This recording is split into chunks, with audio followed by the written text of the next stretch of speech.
It's a shame that most people avoid graveyards. The dead deserve to be visited every once in a while. You'll spend more time there than you will spend living anyhow. It pains me to see an old graveyard fall to neglect. The one near my house is pretty much spotless. I see to that myself. That's where my father is buried. He fell ill last year and passed away only a few months ago. I've spent a lot of time in the graveyard since then.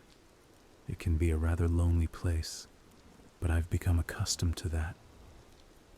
Father always encouraged me to take a husband, but for one reason or another, it never really worked out. Loneliness is nothing new to me. One day when tending to the graveyard, I found a single mason jar laying atop a grave. It was filled with what appeared to be murky rainwater and sticks. Assuming that it was an old flower vase that had been left out in the rain, I poured out the contents. I'd soon learn the mistake I'd made. The headstone was blank on the left side. It was a couple's headstone. It must be sort of grim knowing exactly where you're going to be placed when you die and where you'll spend the rest of eternity. That night I had a strange dream. It was the eeriest of sights. I saw hollowed-out people made entirely of papier-mâché. They were dancing in the sickly moonlight in an elegant yet grotesque display. These hollow people twisted and contorted in bizarre motions to the sound of a skipping record player. I awoke to a sound coming from the living room. I climbed out of bed cautiously and approached the bedroom door, opening it slightly and peering through the opening to the living room. I saw nothing out of the ordinary, nothing that could have made a sound. I entered the living room to be sure. Nothing. As a lifelong lover of ghost stories, the thought of a spirit following me home from my many graveyard trips had no doubt had its effects on me, though I was determined to not let my imagination get the better of me. I returned to my bed and tried once more to go to sleep. A lightning storm had rolled in, and the rain was making its way gracefully down the bedroom window as the thunder rumbled in the background. The storm outside began to soothe my mind with white noise, but an eerie sense came over me as I lay motionless, trying to clear my thoughts. It was the feeling of someone sinister approaching, something creeping, something lurking closer and closer. Suddenly, a shadowy figure took shape at the foot of my bed. The lightning struck loudly just outside the window and illuminated the room through the silky curtains. I bolted upright and screamed in terror. The figure was a man in a dark suit, not unlike the kind they bury people in. He looked at me in a puzzled manner, as if he was trying to figure out who I was or if he recognized me. I looked back at him in much the same way. "Darling, won't you join me?" He spoke in a low voice. "Father, is that you?" I asked him. With that, the figure disappeared, dissolving into the dark as though he'd never been there at all. The next day, I went back to the graveyard. While kneeling down and cleaning a tombstone, I saw something out of the corner of my eye. I turned to look, only to see the shadowy figure standing at the east end of the graveyard. I stood to my feet and stared at the dark-suited man in the distance. Softly, the specter spoke.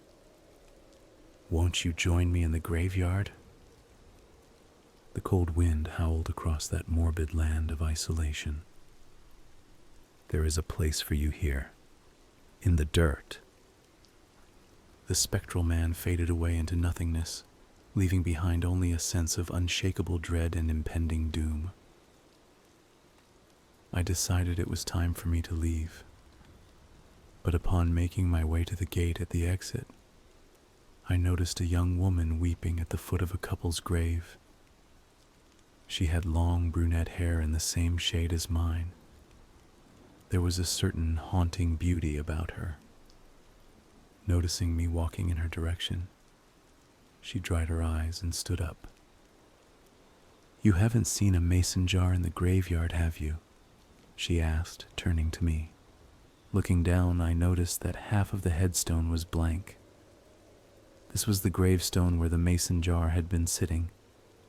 I explained that I drained the contents, thinking that it was an old flower pot of sorts. Her eyes widened. I instinctively apologized, though I didn't yet know why pouring out seemingly old water would be wrong of me. Her gaze shifted to the graveyard behind me. From the expression on her face, I knew exactly what she must have been seeing. When I turned behind me, I saw nothing there but a fading black mist and a rough silhouette. She looked at me with tears filling her eyes. I tried my best to comfort her. She told me that her husband always said that he wanted her to be buried next to him. She reluctantly agreed. He was a miserable drunk with a temper. "I've spent many evenings staring at my future gravestone as it mocked me," she said, sobbing. The memory of her deceased husband had lingered around her and appeared to her on many occasions, asking her to come back with him and take her place beside him. Nothing she tried could get the haunting to cease until her grandmother showed her an old family tradition, a method of banishing unwanted spirits. She showed her how to add the ingredients and told her to leave the jar upon his headstone. The spell worked until I came along.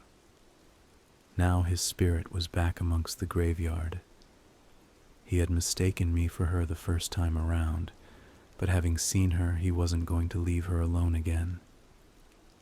Hearing this, I apologized profusely once more and immediately escorted her out of the cemetery towards my vehicle. From beyond the gates, we could see the dark specter standing stoically. The figure lifted his hand, beckoning to her.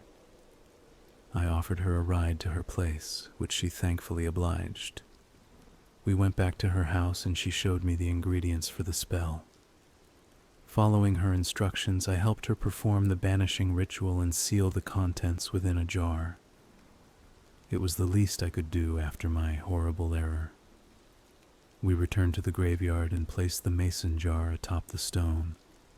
The jar sat proudly with a silver lid upon it and a freshly applied label reading, "Do not discard." We started talking a lot after this. Her name is Maria. She works as a waitress in town. She has told me a lot about magic and her family's customs. We even went to dinner together a few times and began hanging out on the weekends.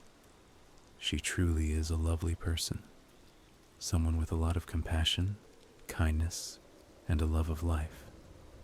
The contents of the banishing ritual must be replenished from time to time as the spell repeatedly fades. Months have passed since all of this occurred, but all seems well for now.